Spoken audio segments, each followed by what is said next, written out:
S S ಟಿವಿಯಲ್ಲಿ ಜಾಹೀರಾತು ನೀಡಲು ಈ ನಂಬರಿಗೆ ಸಂಪರ್ಕಿಸಿ.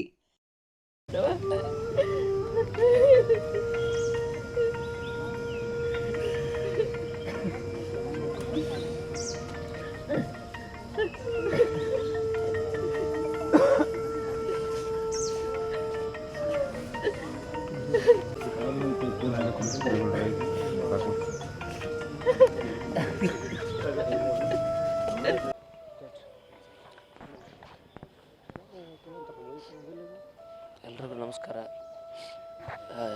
ನಿನ್ನೆ ಸಾಯಂಕಾಲ 4:30 ಗಂಟೆಗೆ ನಮ್ಮ ತಂದೆಯವರು ಹೃದಯಾಘಾತದಿಂದ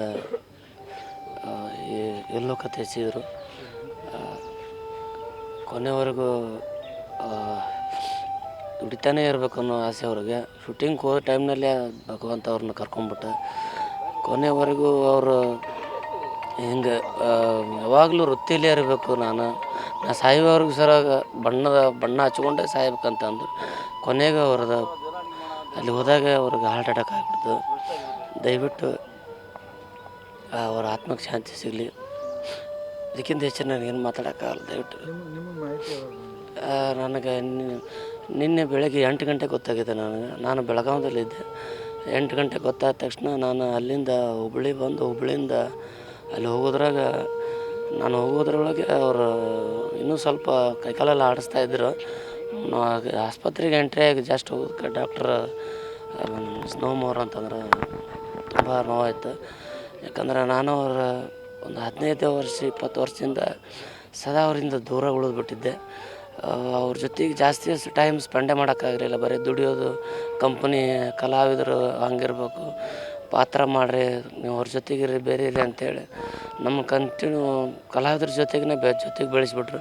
ಅವ್ರ ಪ್ರೀತಿ ನಾವು ಕೊನೆವರೆಗೂ ಅವ್ರ ಜೊತೆಗೆ ಇರೋಕ್ಕಾಗಲಿಲ್ಲ. ಅದೇ ಒಂದು ದುಃಖಕರ ಸಂಗತಿ. ಅವರಿಗೆ ನಾವು ಮಕ್ಕಳ ಪ್ರೀತಿನ ಕೊಡೋಕ್ಕಾಗಲೇ ಇಲ್ಲ. ಅದಕ್ಕೆ ದಯವಿಟ್ಟು ಅವ್ರು ನಮ್ಮನ್ನು ಕ್ಷಮಿಸ್ಬೇಕಂತೇಳಿ ಮತ್ತೊಮ್ಮೆ ಕೇಳ್ಕೊತಾರೆ. ಇಲ್ಲಿಂದ ನಮ್ಮದು ತೋಟದ ಮನೆ ಸಿಂದಗಿಲಿರುತ್ತೆ, ಚಿಕ್ಕ ಸಿಂದಗಿ ಅಂತೇಳಿ, ಬಿಜಾಪುರ ಜಿಲ್ಲೆ ಸಿಂದಗಿ ತಾಲೂಕು. ಅಲ್ಲೇ ತೋಟದಲ್ಲೇ ಮಾಡ್ಬೇಕಂತೇಳಿ ಈಗಾಗಲೇ ಎಲ್ಲ ಹಿರಿಯರು ತೀರ್ಮಾನ ಮಾಡಿದ್ದಾರೆ. ಹಾಗೂ ನಮ್ಮ ಕುಟುಂಬದವ್ರು ಕೂಡ ಅಲ್ಲೇ ಮಾಡಬೇಕು ಅಂತೇಳಿ ತೀರ್ಮಾನ ಮಾಡಿದ್ದಾರೆ.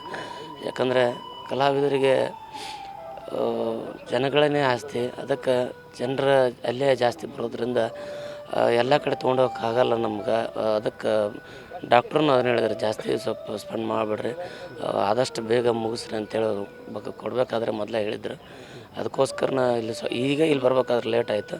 ಇನ್ನೊಂದು 10 ನಿಮಿಷದಲ್ಲಿ ಬರ್ತಾರೆ. ಅಂತಿಮ ಸಂಸ್ಕಾರ 3-4 ಗಂಟೆಗೆ ಆಗ್ಬೋದು ಸರ್. 3 ಗಂಟೆಗೆ ಅಂದರೆ ಇಲ್ಲಿಂದ ಮತ್ತೆ ಅಲ್ಲಿ ಸಿಂದಗಿ ಹೋಗೋಕೆ ಒಂದು 2-3 ಅವರ್ ಬೇಕು ಸರ್. ಅಲ್ಲಿ ಹೋಗಿ ಮಾಡ್ತೀನಿ ಸರ್. ನನ್ನ ಸರ್ ದಾವಲ್ ತಾಳೆಕೋಟಿ ಅಂತ.